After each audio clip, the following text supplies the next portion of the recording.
Hey, what's up guys? Gons here for the Face Like the Sun YouTube channel.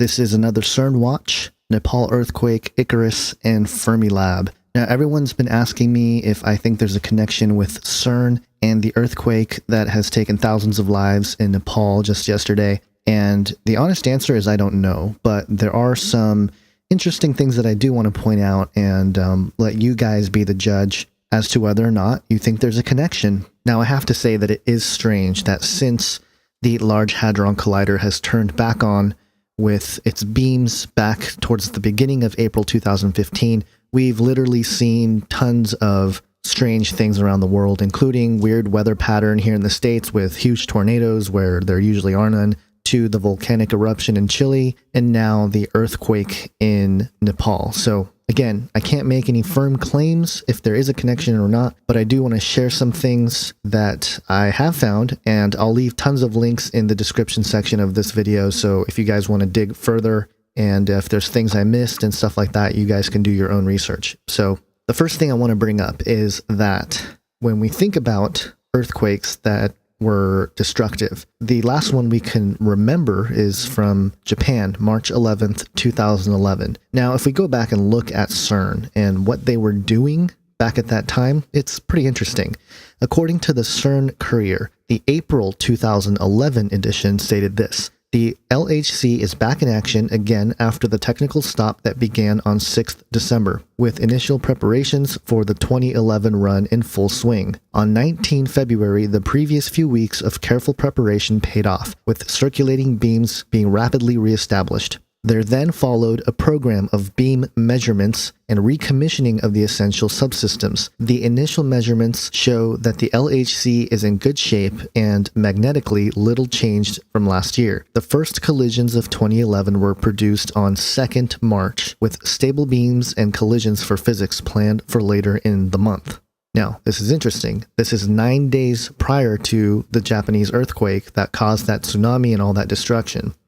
And if you recall, there were reports of strange atmospheric data that was collected prior to the earthquake in Japan. For example, LiveScience.com published on the 18th of May of 2011 an article that states Japan earthquake was, quote, in the air days before scientists claim. And the article goes on to talk about how there were some atmospheric anomalies that were seen by scientists right before the earthquake. So again, interesting stuff there. Now, if we compare that to this year, we see that on April 9th, an article was published through CERN that said LHC preparations for collision at 13 TeV, that's tera electron volts. And so that was about 2 weeks ago. So again, very interesting. Now, take into consideration that if you go on Twitter and look for the various CERN-related Twitter accounts, there's a whole lot of them, but a couple of them that I thought were interesting. The last tweet from @CERNLive was from April 21st or 22nd, depending on where you are, but the tweet said, preparing to inject 2 nominal bunches. Now, I'm not going to pretend to know what that means, but it's strange that almost all CERN-related Twitter accounts, and there's other ones, including @CERN, and others that haven't tweeted or said anything since about the 21st, which was last week. And if they have said something, it has nothing to do with any kind of updates. It's sort of like, just media propaganda stuff, pro-CERN, what they're doing, etc. Well, if we continue on here, there's more interesting things to look at. If you look at the data throughput information, there's some interesting things to consider. Now, again, not going to try to understand what this all means, but there is a way to track the amount of data that's being collected and filed at CERN through the WLCG dashboard. And according to Google Alerts, the magnitude 7.8 earthquake that occurred on April 25th, 2015 was at 6:11 UTC. Now compare that to the data collected at CERN during that time, and we clearly see a spike in data that was pushed at CERN during that time. That doesn't really mean anything, especially since later in that day, around 1400 hours, there was another spike that went up. So I'm not saying that there's a correlation, but it is interesting. And aside from the correlations that may or may not be there, it's really interesting when you start looking at this throughput data and the amount of data that's being pushed through CERN. Within the 24-hour window of April 25th, there was some 567 terabytes of information that was pushed through CMS alone. there's other parts to the data center, including Atlas and Alice and stuff like that. But just in CMS, 567 terabytes in 24 hours, guys. Think about that. Most of you have a 1 terabyte hard drive, on your computer or on an external drive. And, it takes some time to fill that up, unless you're just collecting movies like crazy. And even then, it takes a little bit of time to max those things out where you have to move to the next one. Well, imagine going through 567 of those 1 terabyte drives in one day. Okay, that's a lot of data. And if you look at the whole month of April, CMS alone passed 11.63 petabytes. Now, a petabyte is a quadrillion bytes. So again, if we go back to the reference of using 567 of those in one day, now imagine using 11,000 to 15,000 of those hard drives every month. And that's just CMS alone. So if you don't think that they have any capacities to create some sort of artificial intelligence or host to upload human consciousness, think again. They're trying to do this. And just kind of a rabbit trail here, but according to some scientists out there, the brain is theorized to hold, a certain amount of information. Now, some suggest that, we only hold about 100 terabytes of information. And that was sort of one theory presented by one scientist, but others have suggested that actually we probably hold about 2.5 petabytes of data. So think about that. 11 petabytes of data passed through CERN in 1 month, and it's theorized that human brains hold about 2.5 petabytes of data. So just things to consider, aside from all the esoteric portal dimension, magnetosphere disruption stuff going on at CERN, is this other part of it, which is the computing aspect of it. And it's a huge thing. And there have been articles that have stated that scientists have created a computer chip that could one day artificially boost your brain power or even replace your brain in certain ways. And so again, this research is being done publicly. Imagine what they have in the black labs, in military operations that are not published, that are deep underground. Who knows what they got going on. And this is really what's at the heart of what we're trying to do here, is expose the darkness, and not saying that we know for sure what's happening, but speculating at least that, man, it's getting really, really weird out there. So back to the earthquakes here. Now, keep in mind that there have been a couple earthquakes over 7.0 magnitude already this year. There was one on February 27th in Indonesia, but it was pretty deep in the Earth's crust, and I don't think it caused any damage or fatalities as far as I know. So that's one thing. And then there was a 7.5 earthquake in Papua New Guinea back on March 29th. And again, I don't think anyone was killed. I think there was a couple injuries. There was a tsunami warning that was there, and then it just went away because nothing happened. And then there's this Nepal earthquake this year that obviously has killed over 3,000 people now, which is just tragic. So, some people might suggest, oh yeah, business as usual, just more earthquake. It just happens to hit at a place where, people were heavily populated. Maybe the foundation of the buildings were not as sturdy, things like that. Possible, but there's some other interesting things to look at. Now, first off, to the question of, is there a connection with the volcano in Chile and the earthquake in Nepal? Well, again, I can't say for sure, but I did a little Google Earth search, drew some lines for you guys to look at. Now, flat earthers out there, take it easy. I'm using Google Earth, the sphere model, okay? And I actually did do the same thing with the azimuthal map, and the lines were pretty similar, so don't freak out. But in any case, here's what I did here with Google Earth. Now, here's the Earth. I drew a line from CERN to Nepal. And if we do that real quick, there it is. There's a line from CERN to Nepal where the earthquakes were. Then I drew a line from CERN to Calbuco, Chile, and there's that line from CERN over to Calbuco, Chile, right around where the volcano erupted. And if you trace that line, it's not a perfect line, obviously, but there is sort of a, it passes through CERN, sort of. But what's interesting is that if you draw a line from Calbuco to Nepal, you have this other line that shows the distance there. And, it's not actually, I was trying to see if there was any kind of, through the earth kind of thing where if it's on one side, is there a direct connection to exactly the opposite side of the sphere? But it doesn't seem to be that. It's about 150 degrees or so where this line connects from Nepal to Chile. And so I don't know if there is a connection there. A 180 look from Nepal to Chile looks like this.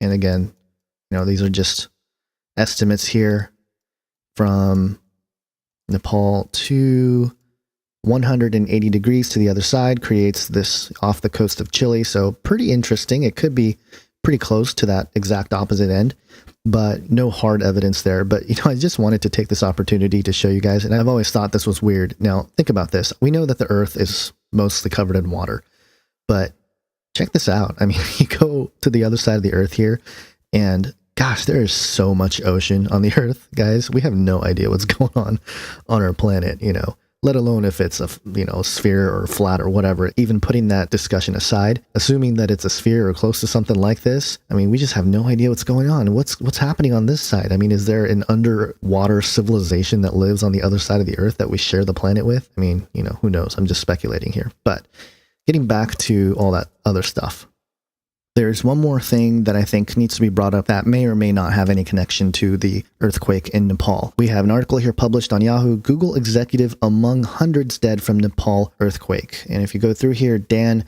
Friedenberg, a Google executive who described himself as an adventurer, was among the hundreds who died in the massive earthquake that struck Nepal on Saturday. And if you keep reading here, it's really interesting the stuff he was involved in. Google would not give further details. According to the technology blog Recode, Friedenberg was an experienced climber who co-founded in his spare time Google Adventure. The project aims to translate the Google Street View concept into extreme exotic locations like the summit of Mount Everest or the Great Barrier Reef off Australia. According to Startup Grind, a global startup community, Friedenberg also helped start Save the Ice, blah, blah, blah.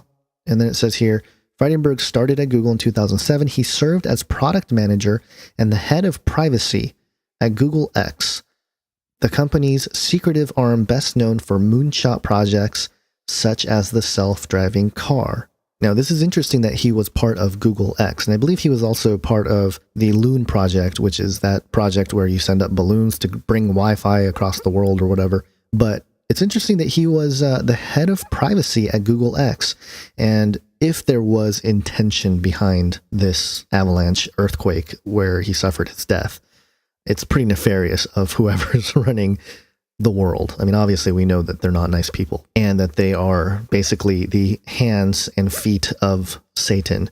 But this is scary in one sense because now that the head of privacy at Google X is dead, who are they going to replace it with? And, what kind of intentions will this guy have? So just some things to consider there. Pretty strange, pretty weird that another prominent figure dies in a tragedy. Just too many of these coincidences happening recently. So again, getting back to the question, is there a connection with all this stuff? I mean, my personal opinion is the biggest connection that could be made is that these are more birth pangs. And you go to Matthew 24, starting at verse 4, and I'm going to go ahead and read it for you and just comment on it, but it's really interesting. It says here, he sat on the Mount of Olives. This is Jesus. The disciples came to him privately, saying, "Tell us, when will these things be, and what will be the sign of your coming and the end of the age?" And Jesus answered them, "See that no one leads you astray." And other translations say, "See that no one deceives you. For many will come in my name, saying, I am the Christ, and they will lead many astray. And you will hear of wars and rumors of wars. See that you are not alarmed, for this must take place, but the end is not yet. For nation will rise against nation, and kingdom against kingdom, and there will be famines and earthquakes in various places. All of these are but the beginning of the birth pains." Now, there's some interesting things to point out here. Wars and rumors of wars, we've seen that pretty much since the turn of the century here. But Jesus tells us, don't be alarmed, for this must take place before the end. And then it says, for nation will rise against nation. Well, we've sort of seen that too. But what's interesting here, it says, and kingdom against kingdom. What does that mean? Could this kingdom against kingdom thing be in reference to the spiritual war, especially the battle that's talked about in Revelation 12 between Michael the archangel and the dragon, and ultimately the dragon gets thrown down to earth? Could that battle be going on right now? And it's just something to speculate on. But what kingdom are we talking about? Is this the kingdom of heaven going up against the kingdom of God? And then, of course, right after, and there will be famines and earthquakes in various places. Now, the one takeaway from this text, and a lot of Bible commentators will sit there and say, oh, see, look, natural disasters are going to raise up, it's going to happen, blah, blah, blah. I don't think that's really what's going on. I think the key takeaway here is that Jesus knew that in the end of the age, when his return is near, that mankind would be messing with creation. Now, part of that is the whole, as in the days of Noah, with the genetic stuff that we've been tracking as well. But I think with what we're seeing with CERN and all that stuff is actually the other end of it is creation itself. We've already talked about weather manipulation.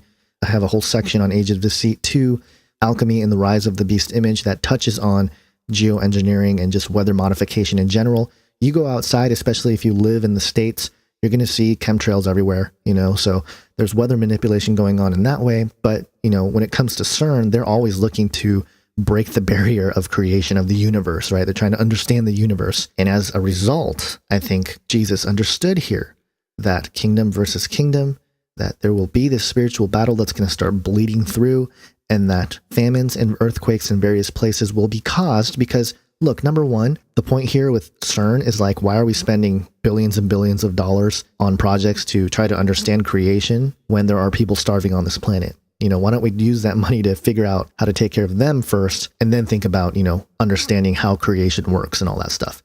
So that's one thing. But Jesus understood. He knew that man would mess with creation. And that's why he says there's going to be all this stuff happening. But he tells us these are the beginnings of the birth pains.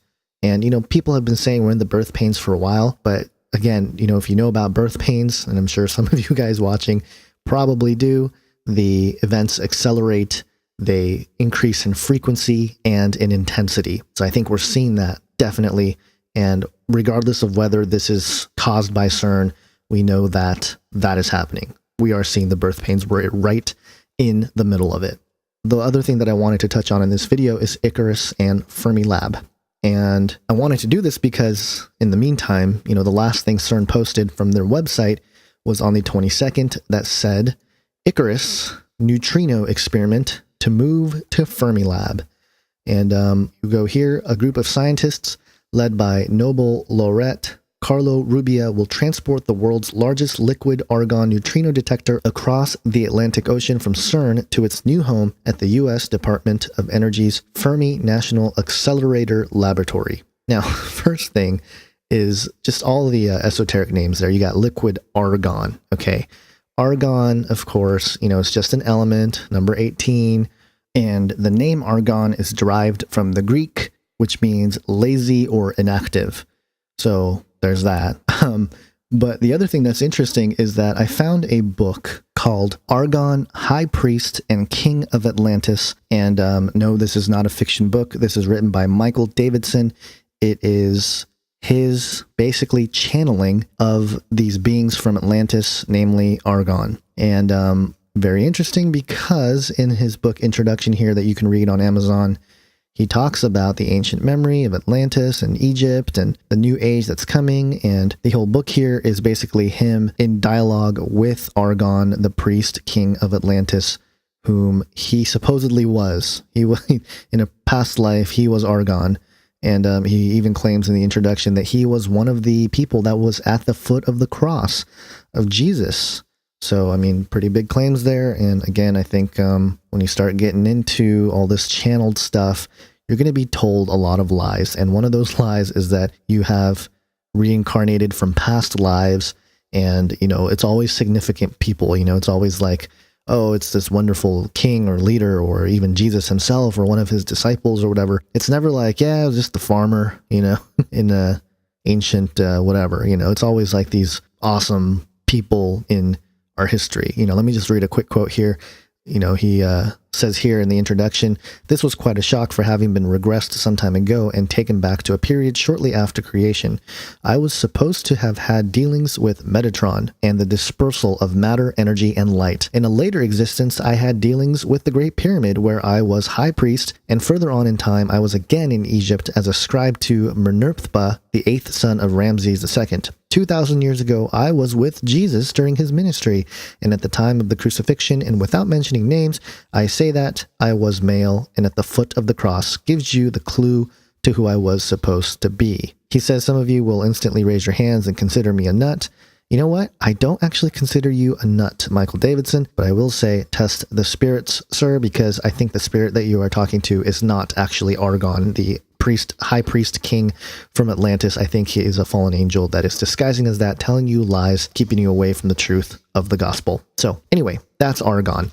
Getting back on point with CERN and this Fermilab thing, if you go to the Fermilab website, it says here, Fermilab is America's particle physics and accelerator laboratory, and you got their mission: lead the world in neutrino science with particle accelerators, lead the nation in the development of particle colliders and their use for scientific discovery, advance particle physics through measurements of the cosmos. So this whole thing is in America, and again, you got if you go to the About page, there's all sorts of information. There's a quick facts PDF document that you can look at that goes through what Fermilab's about and what they have and all this stuff. And so the thing that's being sent from CERN to America here is Icarus. You guys have all heard of Icarus, okay? Icarus, son of Daedalus, who dared to fly too near the sun on wings of feathers and wax. Daedalus had been imprisoned by King Minos of Crete within the walls of his own invention, the labyrinth. But the great craftsman's genius would not suffer captivity. He made 2 pairs of wings by adhering feathers to a wooden frame with wax. Giving 1 pair to his son, he cautioned him that flying too near the sun would cause the wax to melt. But Icarus became ecstatic with the ability to fly and forgot his father's warning. The feathers came loose and Icarus plunged to his death in the sea.